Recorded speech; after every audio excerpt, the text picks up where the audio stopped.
Welcome back to Horns High Studios for another episode of 666 Seconds of Murder.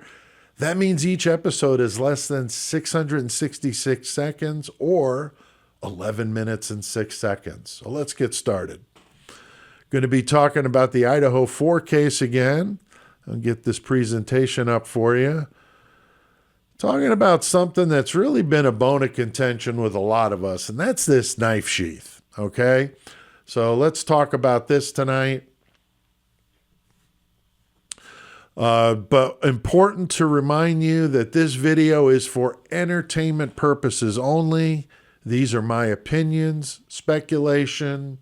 I'm not saying anyone's guilty of anything. We're just having a conversation, and we're talking about something that we are all interested in, and that's this Idaho 4 case.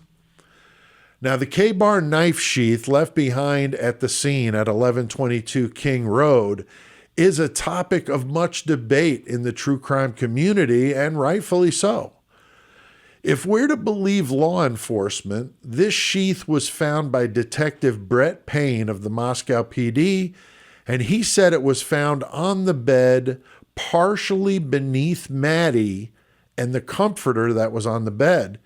He did say that it was visible from the doorway of Maddie's bedroom. Now, I'm not sure how the police didn't see this at the scene until hours later when Brett Payne showed up. And if it was visible from the doorway, why didn't anybody else notice it? And if they had body cams on that were recording, then we should all be able to see this footage. But none of us have seen any of it yet, because there's a gag order. But will we? I don't know. Now, Brett Payne is a somewhat controversial figure to the web sleuths out there. He was only on the Moscow PD for a couple of years before this incident, but he was a veteran with the U.S. Army and the 82nd Airborne, and I do know that that was also the unit that Brent Kopaka was in, which was interesting. And then I come to read that I think they served in Afghanistan about the same time. Very strange. As if this case couldn't get any stranger, the things just keep coming at us, right?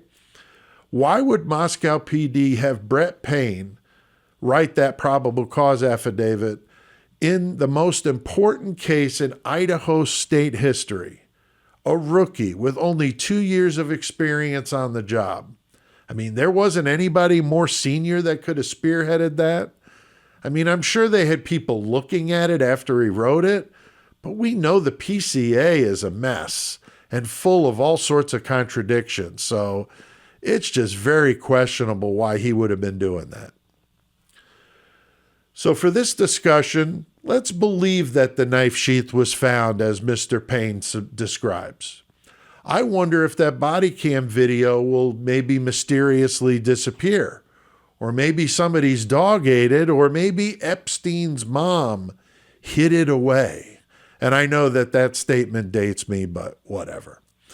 It was brought up on the Get a Clue channel that if the sheath was found as the PCA says, then there should be a clean piece of bed sheet beneath the body or the sheath, because he uses the comparison of the Shroud of Turin, which we know that's an interesting case. Some people believe it, some people don't. But there was blood from the victims that would have been on the sheath and all around it, but not beneath it, or at least not a whole lot beneath it. Now, as Epstein's mom, we can ask her if it's on that body cam video, but showing a clean sheet beneath the knife sheath, I mean, do they have that on body cam? Because if not, was the sheath really where they said it was when all this was happening? Just doesn't make any sense. Or did the police throw that out with everything else in the U-Haul that they carted out of the house before the suspect was even arrested? Just so many questions with this. But if the sheath was dropped on the bed during the incident, or after the person who did this was done in that bedroom, then we can assume it would have been covered in blood. But it's not. There was no other DNA on that sheath but that tiny, and I mean tiny, amount of touch or transfer DNA that was found inside that button. How is that possible? It makes absolutely no sense. I mean, think about it. As messy as this scene was, how there wouldn't have been other DNA on that sheath is absolutely not believable. And I'm almost insulted that they would even think we're that stupid. Plus, you got all the transfer DNA from all of those people that were in that house. I'm not buying it. Now, we've already discussed in previous videos about the idea of somebody carrying a knife with a sheath like that that's not attached to their belt. That's completely ridiculous. So is this sheath a red herring that somebody left behind to throw the police off? I mean, several commenters have mentioned that there was apparently a K-bar knife at the house for their protection. So was it actually used by the girls in their defense, and then the knife conveniently disposed of so they could come up with this narrative of the sheath being left behind and all of that? I don't know. But I mean, we're left with nothing but question marks here. So all we can do is conjecture and speculate. Now, criminal profiler John Kelly proposed that the knife sheath may have been left behind by Brian Kohberger to throw off the police. I mean, seriously. If that's the case, Brian Kohberger is a complete and total idiot. John Kelly appears to be drinking that mainstream media Kool-Aid, and I've always liked him, but that was just dumb. I don't get that. Now, I'm not one of these people that believe Brian Kohberger is the smartest guy in the room. That's what some people would like us to believe, or that he was some sort of master criminal because he studied criminology in college and was going for his PhD. I'm just not buying it. I mean, I have 2 colleges near where I live, and I could tell you right now that a majority of them don't look like they could navigate a toaster and not burn the house down in the process.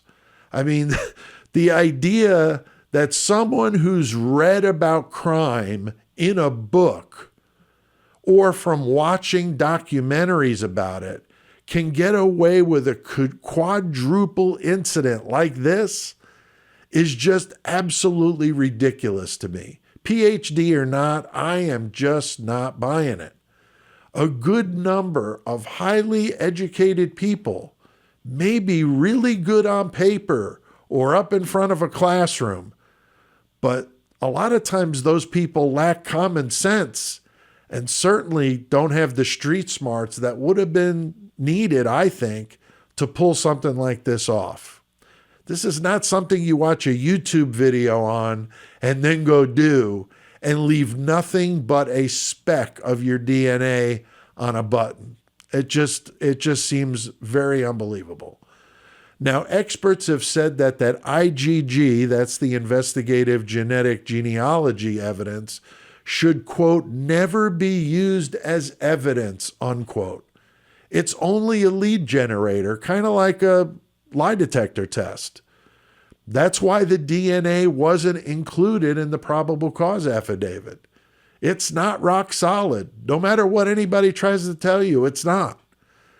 I mean, would a mastermind, if that's what we're supposed to believe, that this PhD student mastermind would have left behind a sheath that is leather that would have been incredibly difficult to clean, he would have left that behind to throw the police off? That's just ridiculous. Or that he would drive his car multiple times around the neighborhood knowing that there's doorbell cameras everywhere you turn. And that he would have been dumb enough to turn his phone off at the time that this happened and not just leave it back at his apartment if he truly did this. It's just unbelievable. And I'm just not buying it. And I know a lot of you feel the same way, but there are quite a few of you that believe he's guilty. I'm not saying he's not. I'm just saying I'm throwing out all the options on the table, and we'll see how this thing plays out in court. I sure hope they get it right, but man, I got some serious doubts. So what do you guys think about it? I'd love to read what you got to say in the comments below. And I do want to thank the members of this channel. I appreciate your support very much. That's Chris Marr, Dovey, Glowy, Justine Cooper, and Jennifer. Thank you all very much. I sure appreciate it. I appreciate all of you guys that leave great comments. I'm going to do an episode of this just on reading some comments because there's been so many really good ones. So you may see your name up in bright lights here in a video coming up. So thanks a lot. We'll see you next time on 666 Seconds of Murder.